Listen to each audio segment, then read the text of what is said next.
वक्फ board क्या है, चलिए इसकी जानकारी पूरे डिटेल में बताते हैं। आजकल वक्फ बोर्ड का चर्चा पूरे इंडिया में हो रहा है। वक्फ एक इस्लामिक व्यवस्था है जिसमें कोई मुसलमान अपनी जमीन, दुकान, मकान या कोई और जायदाद अल्लाह के नाम पर दान कर देता है। इसका मतलब ये होता है कि उस चीज का मालिक अब वो इंसान नहीं रहता, बल्कि वो चीज खुदा की मिल्कियत बन जाती है। उस जायदाद से जो भी आमदनी होती है उसे गरीबों की मदद, मस्जिद, मदरसे या समाज के भले के कामों में लगाया जाता है। वक्फ बोर्ड एक सरकारी संस्था है जो इन वक्फ की गई जायदादों को संभालती है, उसका रिकॉर्ड रखती है और देखती है कि उसका सही इस्तेमाल हो रहा है या नहीं।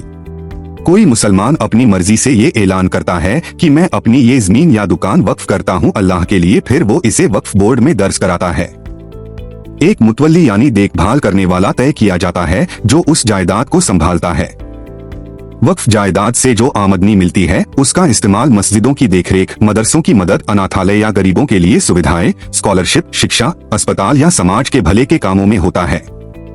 वक्फ बोर्ड का काम होता है वक्फ संपत्तियों का रजिस्ट्रेशन करना, उनका रिकॉर्ड रखना, मुतवल्ली की नियुक्ति और निगरानी करना, आमदनी और खर्च का हिसाब देखना। अगर कोई जायदाद कब्जे में चली जाए या गलत इस्तेमाल हो तो उसे वापस दिलवाना और जरूरत पड़े तो कोर्ट में केस लड़ना।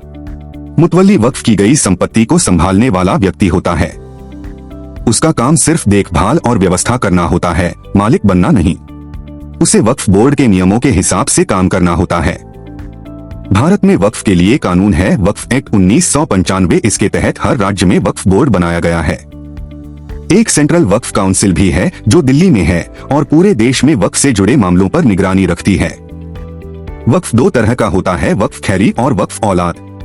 वक्फ खैरी में जायदाद समाज के भले के लिए दी जाती है, जैसे मस्जिद, मदरसे, गरीब खाने आदि।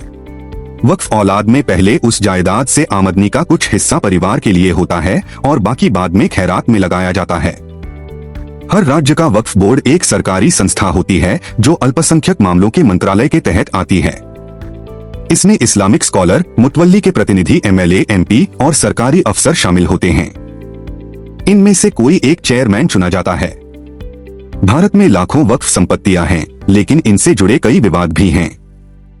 जैसे बहुत सी वक्फ संपत्तियां गैरकानूनी कब्जे में हैं। कुछ मुतवल्ली बेईमानी करते हैं, कुछ जायदादों का रिकॉर्ड गड़बड़ है। इन सभी मामलों को देखने के लिए वक्फ बोर्ड कोर्ट में केस भी करता है। सेंट्रल वक्फ काउंसिल एक राष्ट्रीय संस्था है जो राज्यों के वक्फ बोर्ड पर नजर रखती है, उन्हें गाइड करती है और जरूरत हो तो आर्थिक मदद भी देती है। इसका मुख्य ऑफिस दिल्ली में है। भारत में करीब 8 लाख से ज्यादा वक्फ संपत्तियां दर्ज हैं, जिनमें जमीनें, दुकानें, इमारतें, मस्जिदें, कब्रिस्तान आदि शामिल हैं।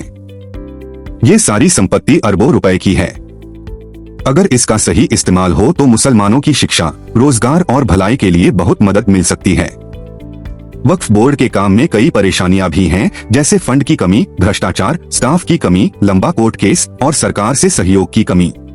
कोई भी मुसलमान वक्फ बना सकता है, लेकिन शर्तें हैं कि वो बालिग हो, दिमागी तौर पर ठीक हो और जायदाद उसकी खुद की होनी चाहिए।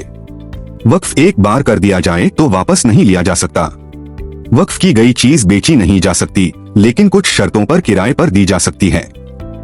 वक्फ का गलत इस्तेमाल गैरकानूनी है और उस पर कार्रवाई हो सकती है। अगर वीडियो अच्छी लगे तो चैनल को सब्सक्राइब, लाइक और शेयर कर दीजिएगा।